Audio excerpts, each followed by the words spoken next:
هەڵوەشانەوەی حکوومەتی هەرێم وەک یەکێک لە ڕێگاچارەکان بۆ چارەسەرکردنی دۆخی سیاسی چەقبەستووی هەرێم لە ئێستادا بۆتە جێگای گفتوگۆی نێوان ئەندامانی باڵای لایەنە سیاسیەکان بە شێوەیەک بەشێکیان پێیان وایە ڕێگایەکی دروستە و بەشێکیشیان دەڵێن ڕەنگە هەڵوەشانەوەی ئاسان بێت بەڵام پێکەنانەوەی کاتی زیاتری بوێت. ئەندامێکی سەرکردایەتی پارتی دەڵێت پێویستە ئەو خاڵانەی لە بەیاننامەکەی بارزانی داهاتوون سەرجەمیان جێبەجێ بکرێن.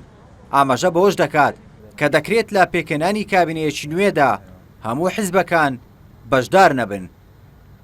بێگومان چونکە مەشاکری سیاسی دروست بووە زەرورە کە سەرۆکایەتێکی نوێ بۆ پەرلەمان هەڵبژێردرێ و زەروریشە کە کابینەیەکی نوێ بۆ حکوومەت دابنرێتەوە لەسەر ئەساسی تەوافقەکی نوێ کە کام لەو حیزبانە باشتر دەتوانن پێکەوە بن.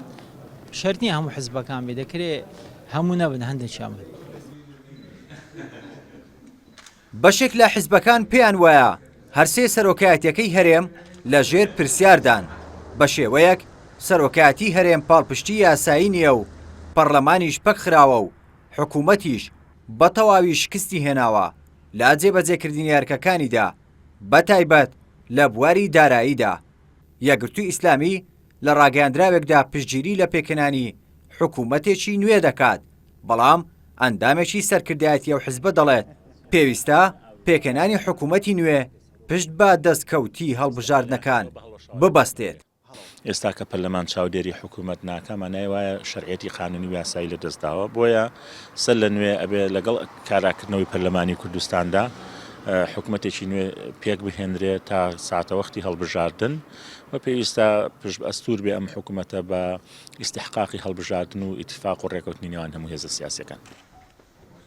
بەپێی یاسا بۆ هەڵوەشاندنەوەی حکوومەت دەبێت پەرلەمان دانیشتنێک ساز بکات و تیایدا متمانە لە حکوومەت وەربگرێتەوە، بەڵام ڕێگایەکی دیکەش هەیە کە پێویستی بە پەرلەمان نییە، ئەویش بڕگەی یەکەمی مادەی 11 ئەنجومەنی وەزیران کە ئاماژە بەوە دەکات ئەگەر سەرۆکی حکوومەت دەستەکار بچێشێتەوە ئەوە حکوومەت باڵوەشاوە دادەنرێت.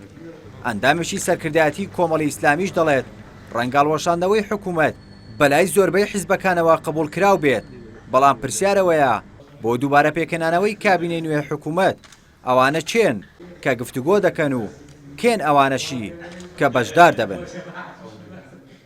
بەڕێوەبەری حیزبەکانەوەم پێم وانێ بۆ نەتیجەیەک بدە، بەڵام بەوا بەو شێوە دەکرێت سەرش بە هەرێم شێنێکا چێناکە چێدا دەمێن چێدانانێن لەو حکوومەت هەڵبەشێتەوە بۆ نمونە و کاتە کۆمەڵی ئیسلامی بەشدار دەبێتەوە لەو حکوومەتە وەڕام بەشدار دەبێت گرتو بەشدار دەبێت ئەوش قسەیەکە یعنی خۆڵەگە تێکسێ و ئەی وەشێنێ و کاتی چێدەمە بەشدار دەبینیان. دوای 7 مانگ لە هەڵبژاردنەکانی ساڵی 2014 کابینەی هەشتەمی حکوومەتی هەرێم پێکێنراو لە ئێستادا پێش تەواوبوونی تەمەنی کابینەکە بەهۆی ناکۆچی سیاسیەوە ئاماژەکان بەرەو ئەوە دەچن کە حکوومەت هەڵبوەشێتەوە. ڕێبەرکاکەی یەنارتی هەولێر.